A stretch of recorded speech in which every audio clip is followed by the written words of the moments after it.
Hey guys, it's Volkswagen here. Yeah, and today I'm going to be doing another WWW, also known as Who Would Win. Sorry, I am not streaming today. I can't be able to stream because I can't find anyone to stream with me today. But that's okay, because I probably will stream during the week sometime, or just on the next weekend do an extra long stream or something like that. I don't know what I'm going to do. But anyway, with this episode, we're going to be putting up Namor the Submariner. We're going to be putting up him up against his DC equivalent, Aquaman. These two will be a completely fair fight, random encounter, normal weapons and equipment, which I will say inside the video, and they can't call in any outside help, but they can use telepathic commands to control fish, etc. And with that said, let's jump straight into this. Starting us off, we have Namor the Submariner. Captain Leonard Mackenzie was on an expedition in 1920 to Antarctica, looking for his mystical helmet of power. His ship, the Oracle, was stuck in ice floes, so Mackenzie used explosive charges to break them up. Unknown to Mackenzie, the ancient city of Atlantis was directly below.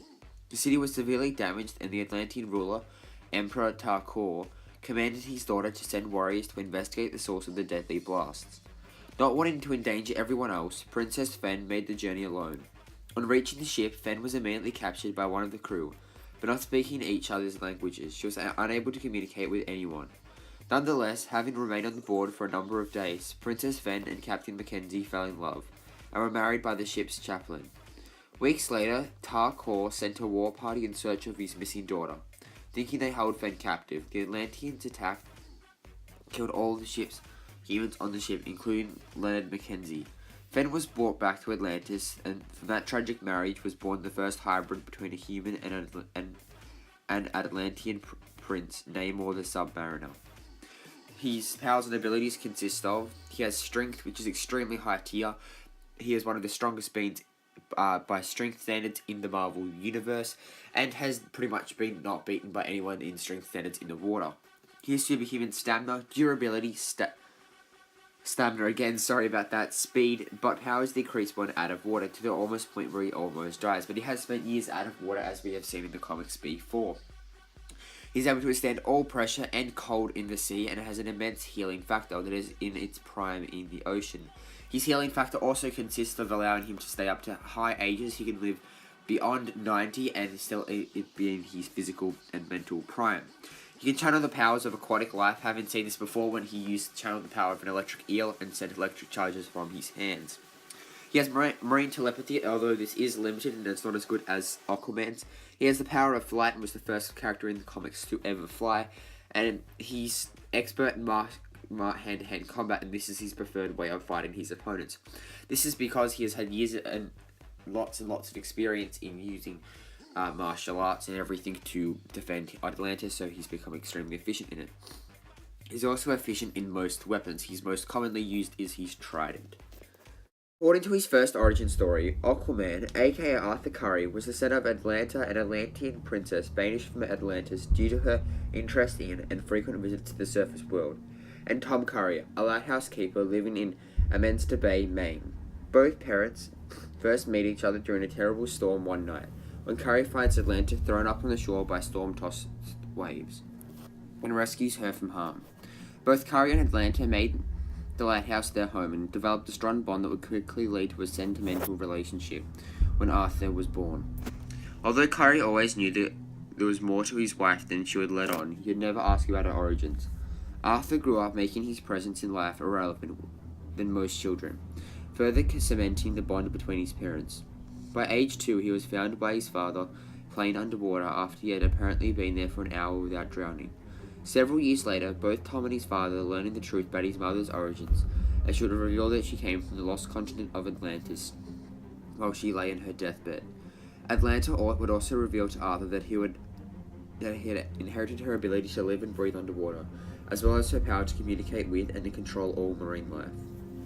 After Atlanta's death, Arthur's father became determined to train him both physically and mentally so that he would one day in complete control of his powers.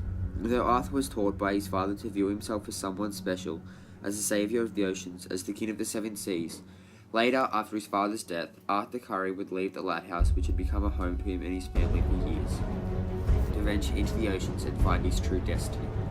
He'll later become the king of Atlantis and marry Mira, a visitor from another dimensional water world known as Keble. I don't know how to pronounce it, sorry about that. Arthur would also take young Aquaman under his wing and fight the forces of evil by side with the occasional help of his wife, Mira. His powers and abilities consist of superhuman strength, durability, stamina, healing, speed, reflexes, agility, and a superhuman jump ability. He has enhanced senses and a sonar ability that he uses to navigate in deep oceans. He has advanced marine telepathy, which he uses to control immense speeds, and it also has been used to control sharks, etc. before. He also has underwater adaptation, like Namor the Submariner, where he is immune to all the cold in the oceans, and he has been known to go down to extreme deep depths that not even ocean dolphins can go down to. Sorry about that. He has Poseidon's Blessing, which is basically a magic blessing that protects him from most evil. He is a master swimmer, expert combatant, expert tactician, and leader. He is from royalty, meaning that he can command armies, which won't come in help in this battle, as this is going to be a fair fight, one-on-one. He also has the power... he also has the weapons of the Trident of Poseidon, which was given to him by Poseidon himself.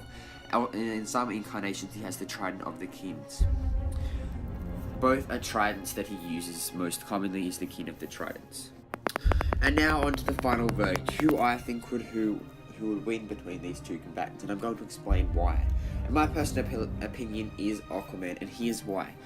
Yes, Namor the Submariner does have an extreme immense strength and will have the immense strength against Aquaman, but Aquaman has better marine telepathy, so it could easily call in the Kraken and easily defeat him like that. That is one simple way, but Namor the Submariner has been known to control other immense beings of power. I can't exactly remember the name of it, but it is actually one of the things, and it does come in and factor to his powers. He has used it before in, I don't know what issue it was, but that is nothing compared to the Kraken. The Kraken can easily take that down, as the Kraken has known to be taking down even more immense beings of power than that.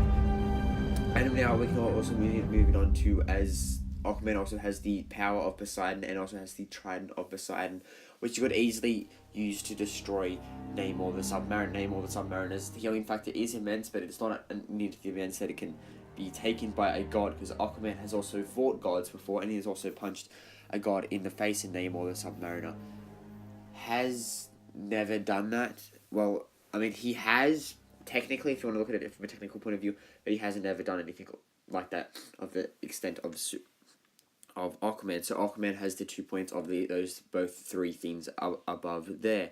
And Aquaman, the only really thing that Namor the Submariner has on Aquaman is his immense strength, which he can use if he gets in up close with Aquaman, and he gets sort of the tridents and stuff and gets into a hand-to-hand ball. Namor the Submariner will win in that sense.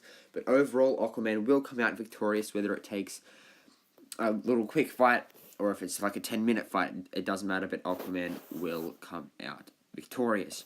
So I hope you guys did like this video. Make sure to drop a like, comment, and subscribe, and I'll see you guys in the next one. Bye.